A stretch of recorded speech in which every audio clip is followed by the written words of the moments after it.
Sonny and I just love you and Tom so much, and we've literally never met you guys.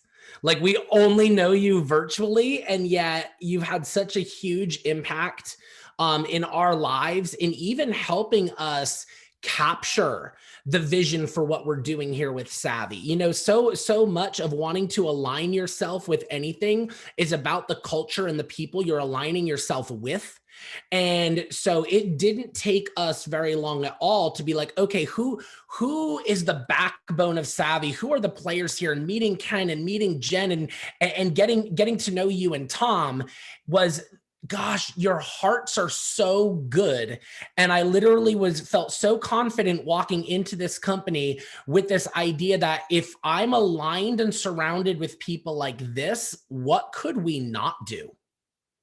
And so I'm honored to be on here. Cannot wait to meet you guys in person. Like, actually one day, for real, that would be so good. Guys, my wife and I joined Savvy back in July 23rd. And we came to Savvy for the same two reasons that you came to Savvy. Anytime you take any action in your whole life, anytime you do anything, you do it for two reasons. We talk in this industry a lot about having a why. You've got to have your why. And often we get this whole coaching where it's like, the bigger your why, the more you're going to do. Almost like your why needs to make you cry. You need to dig deep and find this big motivating why. And I'll be honest with you, I've seen people with big giant whys come into companies and do absolutely nothing. There's not always a correlation between the size of your why and what you end up accomplishing. Because just because you've got a big reason for being here doesn't mean you yet really believe in yourself or believe in this company to deliver you to that why.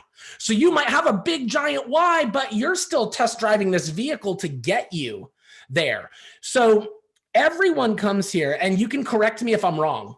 Correct me if I'm wrong. I would love for someone to raise their hand and be like, Jim, that is wrong. But I have yet to meet anybody that joined Savvy because they are so flipping rich and they've got so much money, they have no idea what to do with all their extra money, and they're so bored. They have so much extra time and they do not know what to do with all their extra time.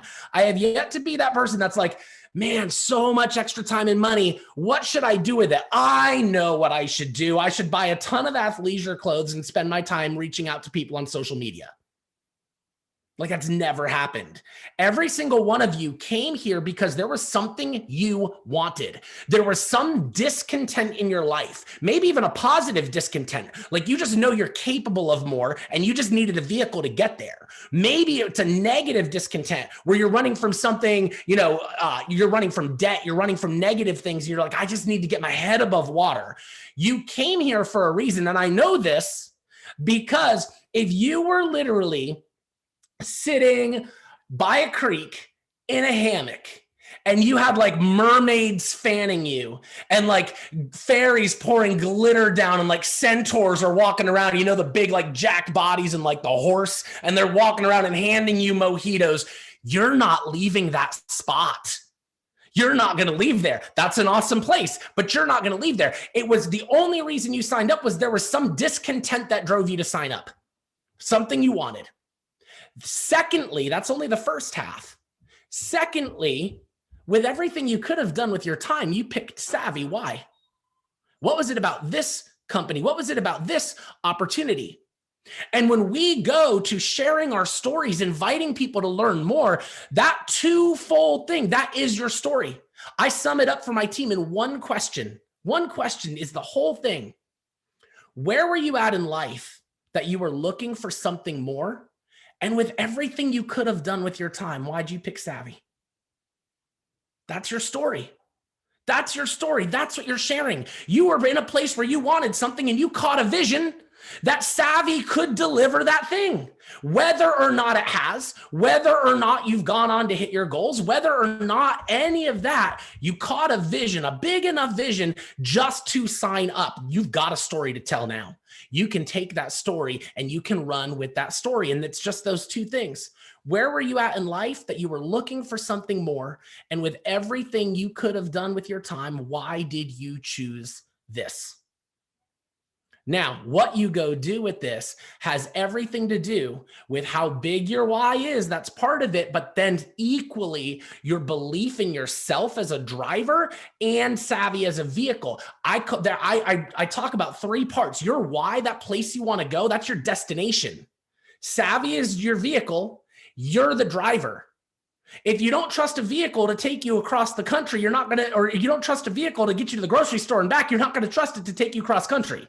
So if you take a big giant why and you stack it on a vehicle that maybe hasn't had an oil change in a little while, you haven't changed those tires, you don't trust the vehicle to get you far, you're not going to give it your big giant why because you don't trust it to deliver that. You need to test drive that vehicle. You need to build that belief. You're going to give it small goals. Okay. Can I earn $250 a month with this? And you follow your coaches and you do that. And then it's like, okay, could I hit 500 a month with this? And you follow your coaches and you hit that. And now you're like, could I hit $1,000 a month with this? And you really start to just build not only that belief in yourself to be able to move forward, but also in Savvy as a vehicle to be able to get you where you want to go. Setting those just little goals builds your belief. I have seen too many people come in and I ask them, hey, where are you going with this company? And they're like, I'm going to go to the top and I'm going here and I'm going to do all these things. And a week later, they are MIA and gone. I'm like, oh, so much for going to the top of the company. You didn't even make it a week here. We have to build that belief in what Savvy's doing. I'll tell you guys why I caught a vision for this. My wife and I had been successful in another company. But in all reality, like everyone here, you're not here. If you're perfectly content in your life, you're not doing new things. So we were in a place where our business was declining. I no longer believed that people could come in and do what we had done. In my heart of hearts, I couldn't sell something that I didn't believe in. So I'm sitting on a declining business that I can't morally and ethically grow. I'm watching our income go down. I'm legitimately scared. I have to do something.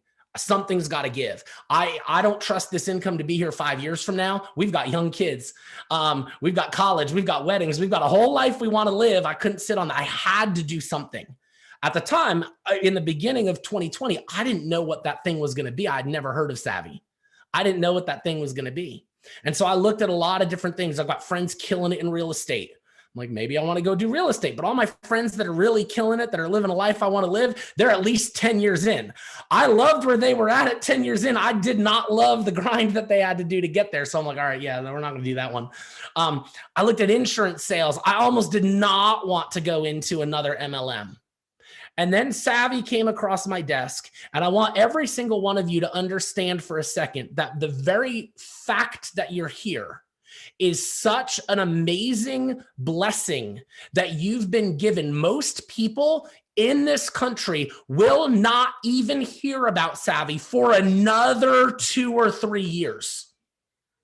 You're here because someone thought enough of you to invite you here and you caught a vision. Most people do not get the opportunity to know of a company this early on. They don't get that opportunity. Most people do not know about Savvy. The fact that you're here is a huge blessing. It becomes a question of what you're going to do with that blessing. We can be given gifts that we don't unwrap or do anything with. But every one of you is given a gift by being here. I didn't know about my last company. As big as we built that thing, I didn't know about it until it was 7 years old. Here you are 1 year in. Whoo! Game on. It's an exciting, exciting place to be. So when Savvy came across my desk as an opportunity, guys, I don't wear leggings. I have never worn leggings. I don't wear sports bras. This product is literally not designed for my body type. It's not. So all y'all out there that are like, oh, I don't know if much fits me. I don't either. Right there with you, girl. You and me, that app has nothing for me. Gonna be totally honest with you. Got nothing for me.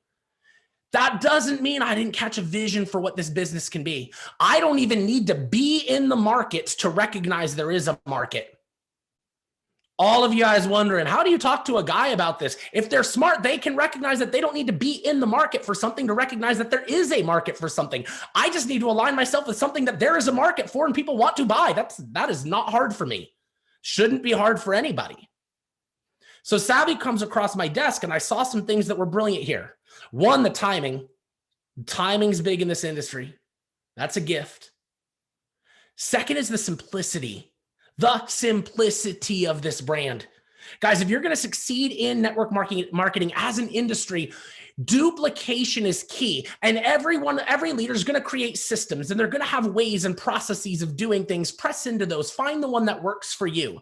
But understand, as a core brand, Savvy itself is so simple. You're not walking into a giant product portfolio where you've got ingredients and formulations and contraindications. And can I take this if I'm pregnant? And what if I'm on this medication? And can I do it with this? And what about this? And you're like, before your new people even start, they're so overwhelmed that they shut down.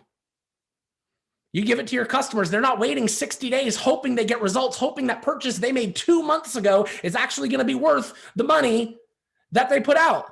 No, this is closed. It's so simple. Literally so simple. Put it on. You're going to love it. You'll tell your girlfriend about it that afternoon. Your business is growing that day. New people come in and they can share because the conversation's so simple. Girl, I love that. Where did you get that? That is way easier than if you're repping a weight loss thing and you're like, dude, I see you gained a couple extra there over these COVID months. I've got something that might help you lose your fatness. And like, that's a hard conversation to have. That's super weird. It's hard. Don't make it hard. Sales is hard enough. What we've been given is so simple. And I knew that simplicity was going to duplicate. It was going to duplicate because people could come in and they could wrap their mind around this and they could do it. If they do it, they're going to see results. If they see results, they're going to open up options for their family. If they open up options for their family, they're going to change lives, not just their family's lives. They're going to be able to impact the world, their community, everything around them. I know the power of this industry. And what I see here is awesome. Now, I want to talk about vision, how you see this, because I'll tell you, vision is so much. And Bill Hybels, I love this quote. He says, vision is a picture of the future that produces passion. A picture of the future that produces passion. And so one of the things that I do with vision is I ask myself, knowing me, knowing my identity in Christ, knowing who I am, knowing what I was created for, knowing all of this. And you've got to know you if you're going to have vision, because you don't want to have someone else's vision. You've got to know you and your vision. So you've got to do that work and first answer the question, who am I? How am I wired? How am I gifted? What are my passions? And once you know you ask yourself this question. It's the hardest one to answer. What do you want? What do you want? We think it's easy. I have never had someone be able to answer this question easily for me. And I'll tell you why. Our culture does not prepare people to answer this question at all. Literally, when we're kids, we do what our parents tell us to do. And then we go to school and we do what our teachers tell us to do. And a lot of us play sports where we do what our coaches tell us to do. And then we go to college and we do what our syllabus tells us to do, which prepares us for the real world, where we go out and we do what our boss tells us to do. And then we get married. And if we're smart, we do what our wife tells us to do. And then we have kids, and we would give anything in the world to give them a good life. And never once in this entire process called our life do we ever stop and ask ourselves, wait, time out. Is this even what I want? And then some of us, the lucky ones, wake up from this life lived from going like step to step to step to next thing and never even stopping. And they wake up and they go, oh my goodness, wait, time out. I've never lived. I've never felt anything. And then what do? They run off and make incredibly irresponsible decisions just to feel alive, to feel something. We have a word for that in our culture, guys. We call it a midlife crisis. Our culture has designed people to live so meaninglessly for so long that when we wake up one day and realize that we have been living for other people, doing other things, all of a sudden that great awareness, we run off and do incredibly irresponsible. We don't have to do that. That doesn't have to be it. We can wake up right now. We can be like, oh my goodness. Okay, cool. What do I want from life? What has God created me for? What are my passions? And then we can just create step by step and go get them. This doesn't even need to be hard. But we've got to be able to answer this question. What do I want? And when I ask people this question, do you want to know how they answer it? Because they've never given themselves this time. They look back and they start thinking, what do I want? And they smile and their eyes are up and they're starting to get it. And then I watch, it always turns and their smile dries up and they get calculated and they shift like this and they start thinking more. And then what comes out of their mouth is not what they want. It's what they think they're capable of.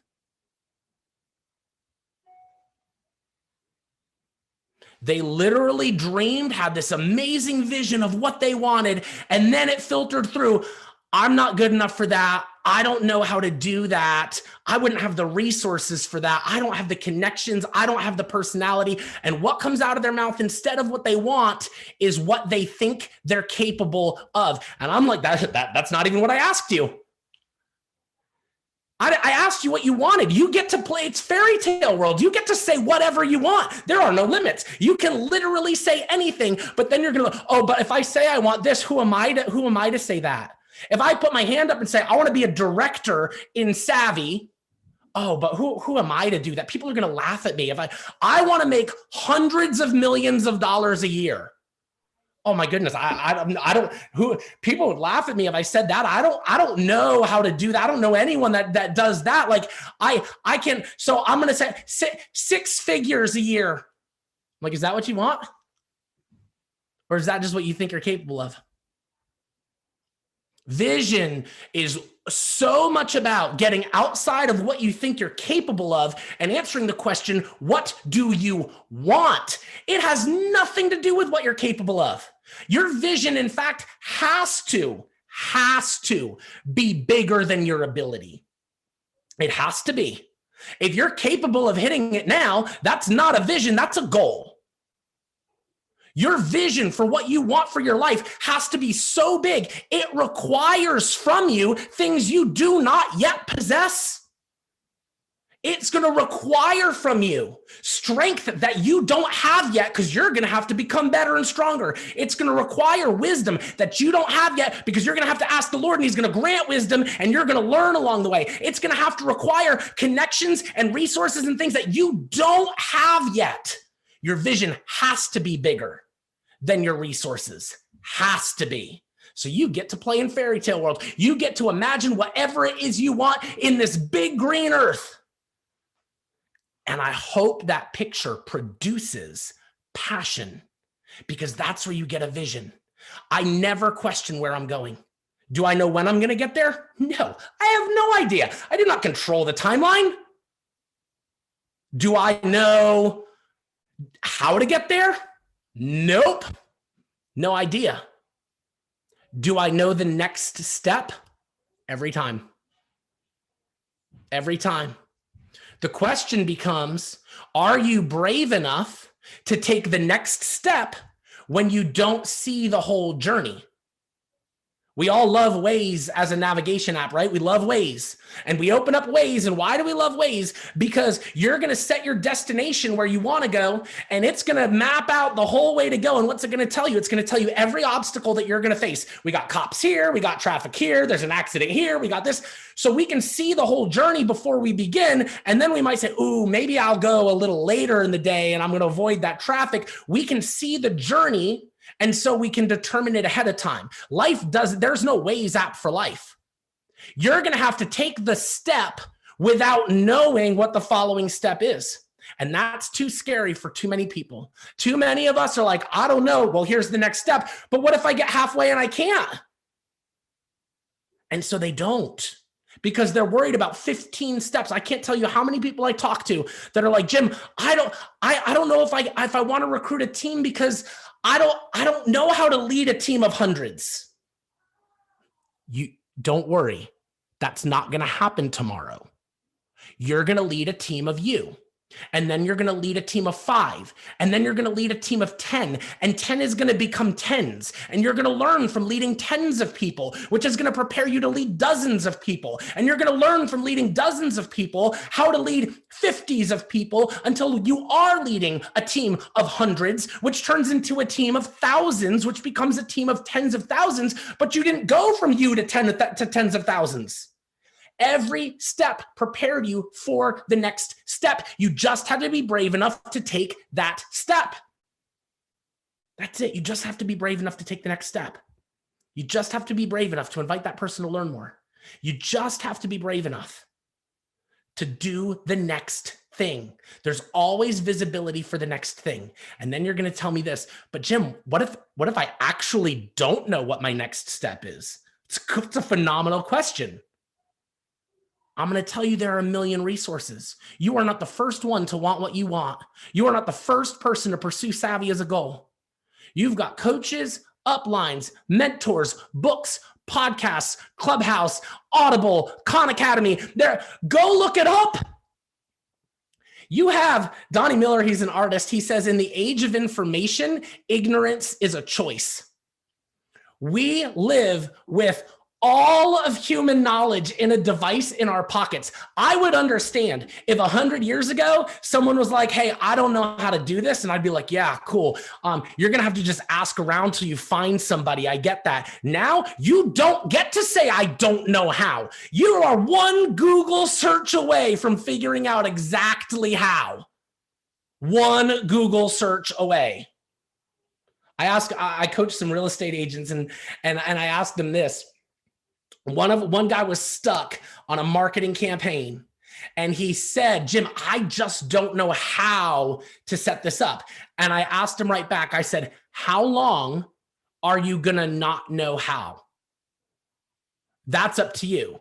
Are you going to not know how just for the rest of this afternoon? Or are you going to still 2 years from now not know how? You have that choice. If you're looking at your next step, and because sometimes our next step is to learn how to take our next step. And that's in front of you. So the question just becomes, if you don't know what to do next, I'm going to say, okay, go learn. And how long are you going to not know? Are you going to not know the rest of today and you'll figure it out this week? Or am I going to talk to you 3 months from now and you're still stuck in the same place because you still don't know, because you have yet to actually pick up Google or call a mentor or call a coach or call Kim? How long are you going to not know for? That's up to you. If you are stuck not knowing, that is all on you. I got nothing for you. All on you. Once you know how, now you just got to do it. You just have to have the courage to do it. That's it, man. That is this business. That is our journey. I'll tell you, we came in on July 23rd because we caught a vision for what Savvy is going to be. I will tell you, we have not scratched the surface. We have not even begun to scratch the surface of momentum and where this company's going, not even close. So I've got not only a vision, and this is important, I've got a vision for my life and where I am going for my family. And I am empowered by God because in Christ I can do all things, right? And whether you're religious or you're a believer or your fellow brother, sister in Christ, that's you. I find this identity in me, right? So I know my vision for where I'm going, what I'm called to give. And if I'm going to give what I'm being called to give, I need to earn enough to be able to give what I want to give. So I know where I'm going. Okay? Zero question. I knew this back in January. I hadn't joined Savvy yet. I knew this 3 years ago. I hadn't joined Savvy yet. My vision for my life is not my vision for Savvy. I just believe Savvy is a vehicle that's getting me there. I just came into this company and aligned myself and said, ooh, this is a very unique opportunity to partner with amazing people in a super duplicatable company. This is my vehicle. This is what's going to get me there. This is what's going to do it. I found it for so long. I didn't know how. What was it going to be? What was it going to be, right? And you're in that. I'm willing to take the next step. I'm willing to be brave. I don't know what it's going to look like. I don't know when it's going to come. I don't know what that's going to happen. And then Savvy came and I'm like, ooh, could this be? I didn't know. Could this be? Let's sign up. Let's see. Let's tease this out. Let's play this. Let's share the vision. Hey, I think I found something here. You want to check this out? I think you're going to like this. I don't know much about it. Come watch this video with me. Hey, I think this is going to be good. There's a live tonight. There's some cool people sharing on it. Just come watch this with me. I'm still teasing this out at the time. Still not sure. Is this really the thing or not? Right? I don't just take my life vision and dump it on a company that I don't know. You don't go on a first date and marry the guy you don't know. You got to tease these relationships out. So I'm teasing Savvy out this whole time. Can it do this? Can it do this? As I get to know the heart, I get to know the vision, I get to know the systems, I get to know the things. I'm like, oh, it can. Now I'm like, pack your bags, kids. Pack your bags. We've got a vehicle that's going to take us anywhere we want to go. Pack your bags. We're going for the long haul in this thing. We're going for the long haul in this thing. It is going to be awesome. We've not scratched the surface. Whatever vision you've got for your life, this will get you there if you press in and do it. If you press in, this is going to be so flipping good. We're sitting on a gift that is so exciting, so empowering. I know that I found my home. Maybe some of you are still trying to figure that out. That's cool. Take your time to figure that out. But I'll tell you, if you decide this is your home, you don't get the option to not do it. You can not hit your goal. I love this quote from Mr. Miyagi in Karate Kid 2. I was watching Cobra Kai, and it brought me so back to my childhood and the Karate Kid ones. And they zoom into this one scene of Karate Kid 2, and Daniel LaRusso's there, and he's getting beat by his opponent, right? And Mr. Miyagi's telling him he's got to get up, and he's like, I'm scared. I don't think I can beat this guy. I don't know. And what does Mr. Miyagi say to him? He looks down and he says, it's okay to lose to your opponent. It's not okay to lose to fear. It's okay to lose. It's okay if you don't hit your goal. It's just not okay to not pursue it with the best you've got. You can say, I'm going to director, and maybe you don't get there. Not everyone will. It's okay to set a goal and not hit a goal. It is never okay to be given a vision and not pursue it with the freaking best that God has given you. To be given a vision and to give it everything you've got. One of my favorite books in the world is Erwin McManus's The Last Arrow. And he's writing this book about giving life everything you've got. We've only got one life, and he's writing this book about it. And in the middle of writing it, he's diagnosed with cancer. And in the middle of writing this book about giving life all he's got, he's diagnosed with cancer. And so now he doesn't know if he's writing this as like the testament for his kids in life. And this is what he said. And it's the whole concept behind the title of his book, The Last Arrow. He says, if we're in a battle for our vision, for our goals, for our calling, for life, we can lose, but I'm not going to lose with any arrows left in my quiver. I'm not going to lose if I had more to give. I'm not going to lose if I had more to fight with. I'm not going to lose if I could have done more. I don't know if, when, how, but I know that I've got a vision and I'm going to give it the best of me. And you will never catch me tapping out if I have more to give, because we do not regret what we gave our best to, regardless of the outcome. We only regret the things that didn't work out, but yet we had more we could have given it. Those are the things we regret.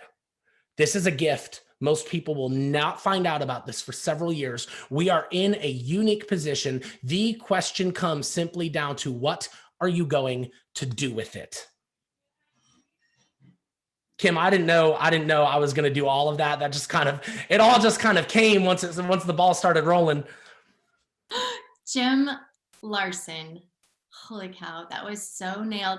So spot on. Who feels like they can run through a brick wall right now with everything he just shared and the tools, how to catch your own vision? Oh my gosh, Jim, number one, I cannot wait to meet you in person too. I wonder because truly they give you the biggest hug. But man, everything you just shared was so fire. Thank you. Thank you for your time. Don't leave just quite yet, because I know Tom wanted to share too, but I like to give people homework. Don't just absorb this. I mean, that was life-changing, y'all. That was life-changing, but now we have to go do. So number one, what is your vision? Without vision, the people perish. You can't build a team or have people follow you if you don't have vision for your life. So spend some time. What is your vision? People join vision, right? We built this gigantic company in pre-launch because of vision, and you can do the same thing. So number one, what is your vision? Write it down, know it, share it. But number two, your ability to communicate that with others is what's going to help you win here.